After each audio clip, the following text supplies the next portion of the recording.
যে ব্যক্তি কোন বিষয় নিয়ে বারবার বারবার আল্লাহর বিরক্ত করে না, তার উপর আল্লাহ রেগে যান। আর বারবার চাইতে চাইতে চাইতে চাইতে চাইতে চাইতে যে লোকটা আল্লাহরে বিরক্ত করতে চায়, তার উপর আল্লাহ খুশি হয়ে যান।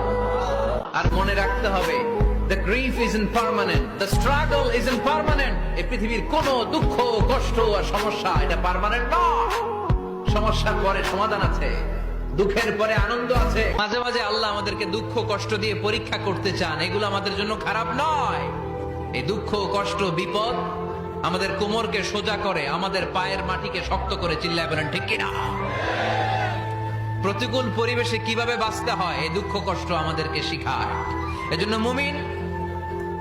মুমিন বান্দার বৈশিষ্ট্য হচ্ছে দুঃখ কষ্ট বেদনা জ্বালা এগুলোতে সে আপসেট হয় না, সে হাল ছেড়ে দেয় না, সে ভরসা রাখে একজনের উপর। চিল্লায় বলতে হবে তিনি কে?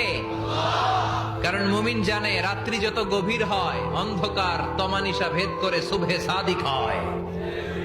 মুমিন জানে গর্ভবতী নারীর পেটের ব্যথা যেই দিন বাড়তে থাকে, ওই দিনই নতুন মেহমান আগমনের সময় ঘনাতে থাকে। মুমিন জানে তার জীবনে দুঃখ কষ্ট বিপদ যত বাড়তে থাকে, সুখের দিন কাছে আসতে থাকে।